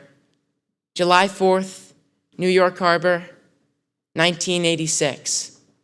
Midnight sky, fireworks splashing, heaven exploding into radiant bouquets. Celebrated in the name of equality, in the pursuit of happiness. God bless America, land of the Star-Spangled Banner that we love. Thank you.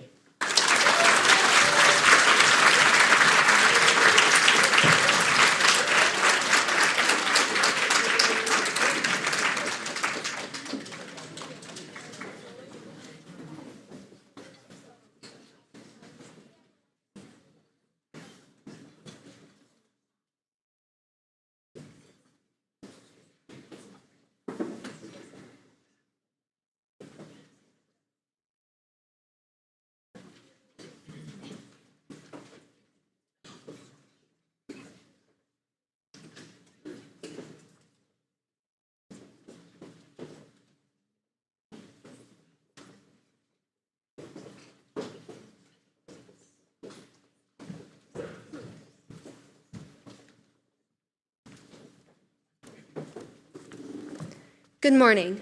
My name is Ksenia Podoltseva, and today I will be reciting Celestial Music by Louise Gluck. I have a friend who still believes in heaven. Not a stupid person, yet with all she knows, she literally talks to God. She thinks someone listens in heaven. On earth, she's unusually competent, brave too, able to face unpleasantness. We found a caterpillar dying in the dirt, greedy ants crawling over it. I'm always moved by disaster, always eager to oppose vitality, but timid also, quick to shut my eyes. Whereas my friend was able to watch, to let events play out according to nature. For my sake, she intervened, brushing a few ants off the torn thing and set it down across the road. My friend says I shut my eyes to God, that nothing else explains my aversion to reality. She says I'm like the child who buries her head in the pillow so as not to see, the child who tells herself that light causes sadness. My friend is like the mother, patient, urging me to wake up an adult like herself, a courageous person. In my dreams, my friend reproaches me. We're walking on the same road, except it's winter now. She's telling me that when you love the world, you hear celestial music.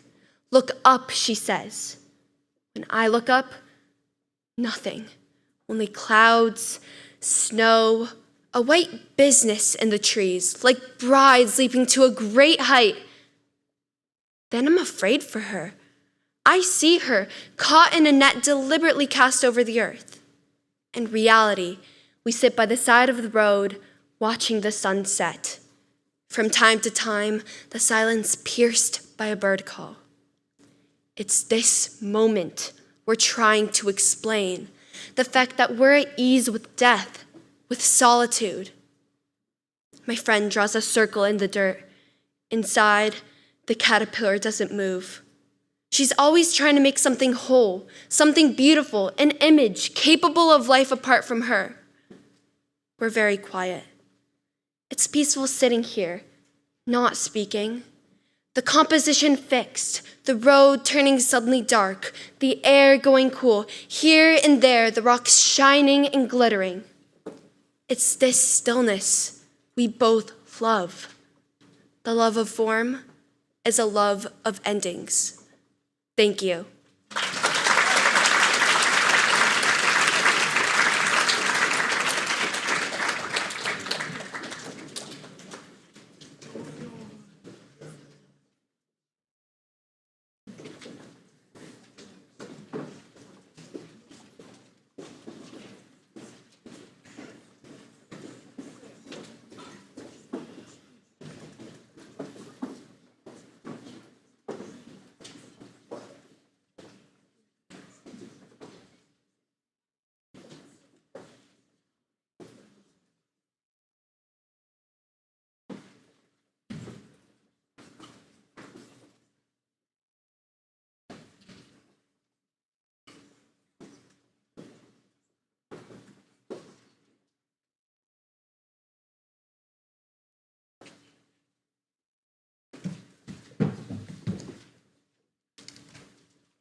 Good morning. My name is Kenan Benito, and the poem that I will be reciting for you today is Making Peace by Denise Levertov.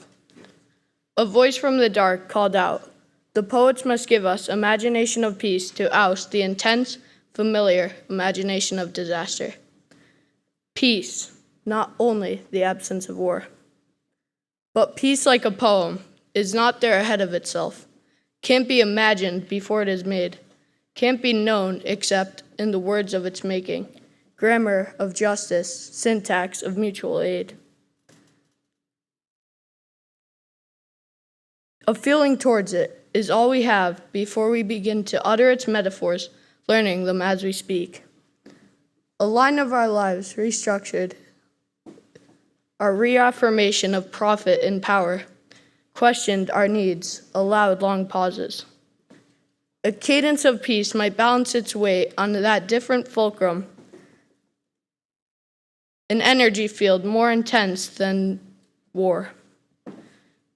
Might pulse then, stanza by stanza, into the world. What's next? Each act of living, word for word, that different light source, a vibration of light, making facets of peace into the world. Thank you.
Hello, my name is Whitman Liu, and today I'll be reciting for you Cheerios by Billy Collins. One bright morning in a restaurant in Chicago, as I waited for my eggs and toast, I opened the Tribune, only to discover that I was the same age as Cheerios. Indeed, I was a few months older than Cheerios, for today, the newspaper announced, was the 70th birthday of Cheerios, whereas mine had occurred earlier in the year. Already, I could hear them whispering behind my stooped and threadbare back, "Why, that dude's older than Cheerios." The way they used to say, "Why, that's as old as the hills." Only, the hills are much older than Cheerios, or any American breakfast cereal, and much more noble and enduring are the hills, I surmised, as a bar of sunlight illuminated my orange juice. Thank you.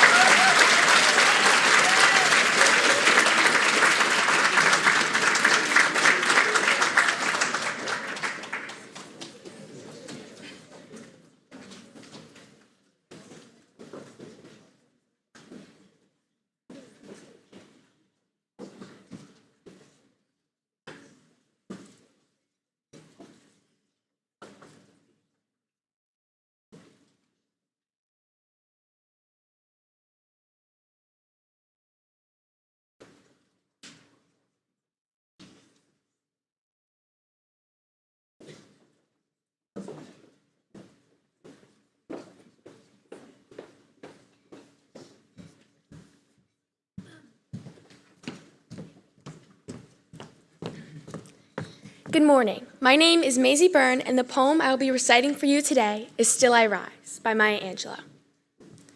You may write me down in history with your bitter, twisted lies. You may trod me in the very dirt, but still, like dust, I'll rise. Does my sassiness upset you? Why are you beset with gloom? 'Cause I walk like I've got oil wells pumping in my living room. Just like moons and suns with certainty of tides, just like hope springing high, still I'll rise. Did you want to see me broken?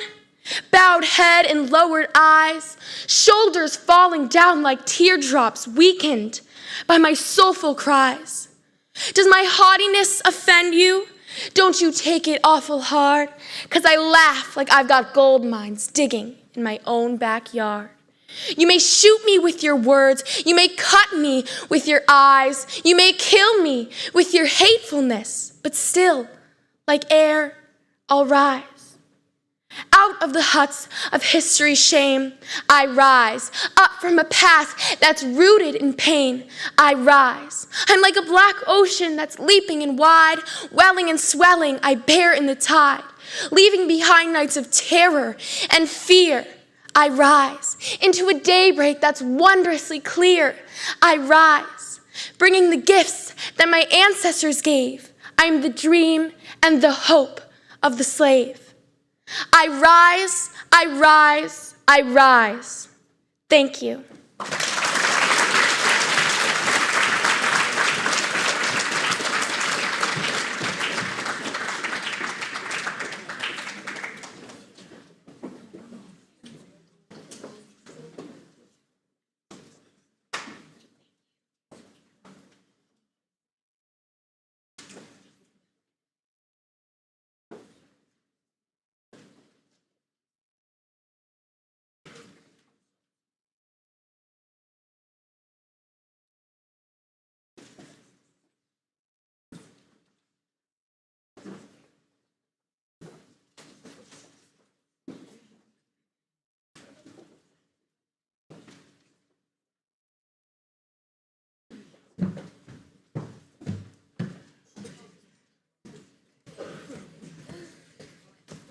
Hey, how we doing? So, today, I was thinking of saying a joke up here, but, couldn't think of anything. So, I'm gonna get into my poem. Sailing to Byzantium by William Yeats. That is a country for old men, the young mother's arms, the birds in the trees, those dying generations, at their song. The salmon falls, the mackerel-crowded seas, fish flesh or foul, commended all summer long, whatever is begotten, born and dies, caught up in that sensual music of neglect and unaging intellect. And an aged man is but a paltry thing, a tattered coat upon a stick. Unless a soul clap, a louder clap, and sing, a louder sing. And nor is there school for singing, but studying monuments of their own success and on aging intellect. And therefore I have sailed the seas and reached the holy city of Byzantium.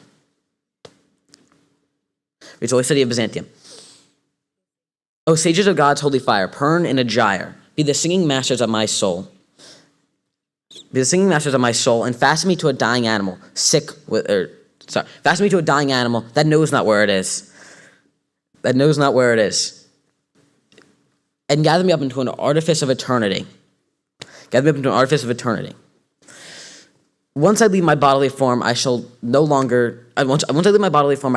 take my bodily form from any natural thing. But Grecian goldsmiths make of hammered gold enameling, to keep a drowsy emperor awake, or to sing upon golden boughs to the lords and ladies of Byzantium. Thank you.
Good morning. My name is Elizabeth Rogers, and the poem I'll be reciting for you today is Extenuating Circumstances by Paul Violi. I don't know how fast I was going, but even so, that's still an intriguing question, officer, and deserves a thoughtful response. With the radio unfurling Beethoven's Ode to Joy, you might consider anything under 80 sacrilege, particularly on a parkway as lovely as the one you're fortunate enough to patrol, and patrol so diligently. A loveliness that, if observed at an appropriate rate of speed, affords the kind of pleasure which is in itself a reminder of how civilization depends on an assurance of order and measure, and the devotion of someone like yourself to help maintain it. Never forget that a parkway is a work of art, and the faster one goes, the greater the tribute to its power of inspiration. A lyrical propulsion that approaches the spiritual and tempts, demands the more intrepid of us to take it from there. And on a night like this, starlight reignited above a snowfall's last flurry, cockeyed headlights scanning the girders overhead, eggshell snowcrust flying off the hood, hatching me on the wing, like a song breaking through prose, the kind I usually sing through my nose. So much to love, a bit less to scorn. What have I done? To what end was I born? Got the heater on full blast, window jammed down, odometer busted, speedometer dead wrong. Can't tell how fast I'm going, don't care how far I've gone. Thank you.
Good morning. My name is Jake Siegel, and today I will be reciting On Quitting by Edgar Albert Guest. How much grit do you think you've got? Can you quit a thing that you like a lot? You may talk of pluck, it's an easy word, and where you go, it is often heard. But can you tell to a jot or guess just how much courage you now possess? You may stand the trouble and keep your grin, but have you tackled self-discipline? Have you ever issued commands to you to quit the things that you like to do? And then, when tempted and sorely swayed, those rigid orders have you obeyed? Don't boast of your grit till you've tried it out, nor prate to men of your courage stout. For it's easy enough to retain a grin. In the face of a fight, there's a chance to win. But the sort of grit that is good to own is the stuff you need when you're all alone. How much grit do you think you've got? Can you turn from joys that you like a lot? Have you ever tested yourself to know how far with yourself your will can go? If you want to know if you have grit, just pick out a joy that you like and quit. It's bully sport, it's open fight. It will keep you busy both day and night. For the toughest kind of a game you'll find is to make your body obey your mind. And you never will know what is meant by grit unless there's something you've tried to quit. Thank you.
Good morning.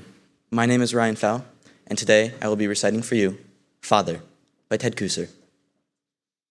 Today, you would have been 97 if you had lived, and we would all be miserable. You and your children, driving from clinic to clinic, an ancient, fearful hypochondriac and his fretful son and daughter, asking directions, trying to read the complicated, fading map of cures. But you, with your dignity intact, have been gone 20 years, and I'm glad for all of us, although I still miss you every day. The heartbeat under your necktie, the hand cupped on the back of my neck, Old Spice in the air, your voice delighted with stories. On this day, each year, you loved to relate to us the moment of your birth, when your mother glanced out the window and saw lilacs in bloom. Well, today, lilacs are still blooming in side yards all over Iowa, still welcoming you. Thank you.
Good morning.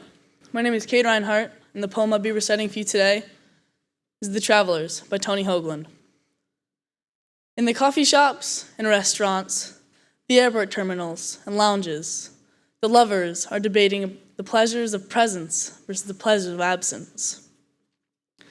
Drawing diagrams and dotted lines in the wet glass rings left behind by their customers, building little barricades and highways out of breakfast crumbs. And if, looking up, they find they've arrived at no conclusions, considering the certain parts of the vocabulary, considering they've been stranded once or twice before upon the road between desire and the destination, like a car that's out of gas, or a noun without an adjective. Still, they want so much to mash their faces into the mushy sky of something warm and human, want to make some sweeping declarations about the rest of their existence, want to flap their arms and swear that they can fly. No jury would convict them of anything but being hungry for proof of their existence. Anything but the bigamy of marrying the favorite mistake one time or two too many.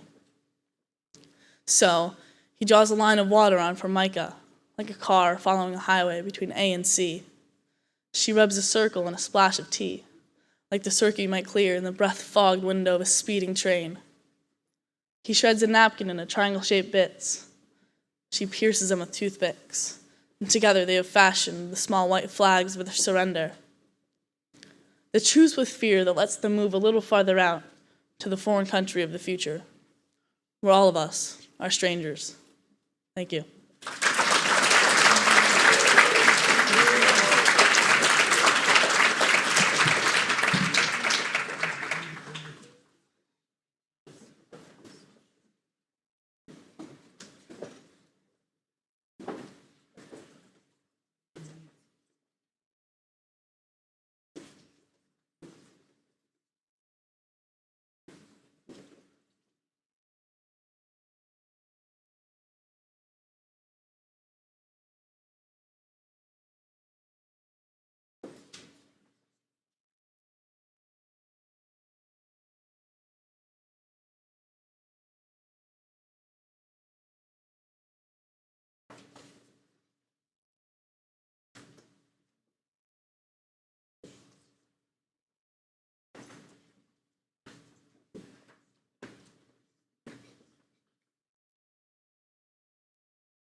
Hi, I'm Nick, and I will be reciting the poem One Art by Elizabeth Bishop. The art of losing isn't hard to master. So many things seem filled with the intent to be lost that their loss is no disaster. Lose something every day, except the fluster of lost door keys and the hour badly spent. The art of losing isn't hard to master. Then practice losing farther, losing faster, places, names, where it was you meant to travel. None of these will bring disaster. I lost my mother's watch. And look, my last, or next to last, of 3 loved houses went. The art of losing isn't hard to master. I lost 2 cities, lovely ones, and vaster. Few rivers, a continent. I miss them, but it wasn't a disaster. Even losing you, I shan't have lied. It's evident that the art of losing isn't hard to master. Thank you.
Hello, my name is Henry Oganeski, and the poem I'll be reciting for you today is On Freedom by Khalil Gibran.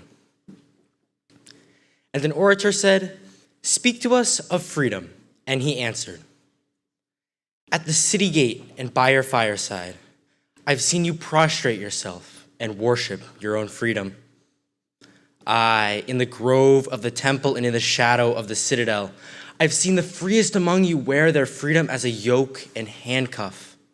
And my heart bled within me, for you can only be free when even the desire of freedom becomes a harness to you, and you cease to speak of freedom as a goal or as a fulfillment. You shall be free indeed when your days are not without a care, nor your nights without a want or grief, but rather when these things girdle your life, and you rise above them, naked and unbound. And how shall you rise beyond your days and nights unless you break the chains which at the dawn of your understanding you have fastened around your noon hour?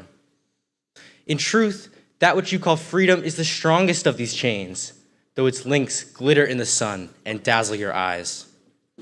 And what is it but fragments of your own self you would discard so that you may become free? If it is an unjust law you would abolish, that law has been written with your own hand, upon your own forehead. You cannot erase it by burning your law books, nor by washing the foreheads of your judges, though you pour the sea upon them. If it is a care you would cast off, that care has been chosen by you rather than imposed upon you. And if it is a fear you would dispel, the seed of that fear is in your heart rather than in the hand of the feared. Verily, all things move within your being in constant half-embrace, the desired and the dreaded, the repugnant and the cherished, the pursued and that which you would escape. These things move within you as lights and shadows, in pairs that cling.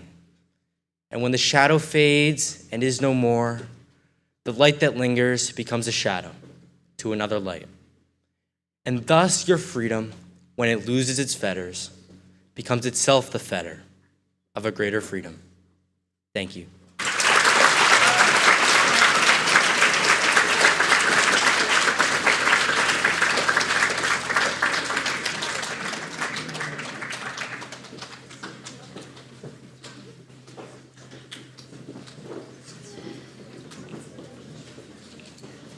Eighth grade, congratulations on that. Seventh and eighth, that was a terrific gift to us. Eighth grade, would you all stand so we can thank you?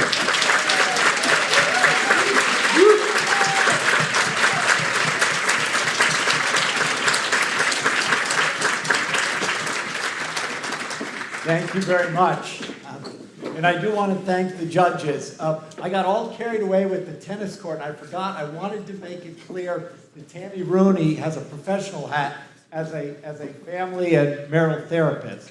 So that can be useful, I hope, to anybody, but I meant to make that point because I'm proud of how her career evolved after her children were more grown. But judges, thank you so much. Marcy, Laura, Mary, Tammy, Dietzy, it's a very hard job you do, and we're very pleased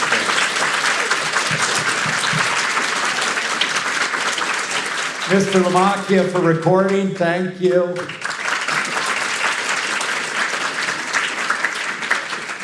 Ms. Sullivan, Ms. Richard for organizing and hovering, thank you. And for Mrs. McGrady doing the mathematics, thank you. There's some mingling after, I'm trying to think, 5th, 6th, 7th. Middle school head to class by 11:15 and 5th grade whenever you're ready. But anyway, thank you, congratulations, and finals on Friday, a week from 2 days from now. A week from 2 days from now.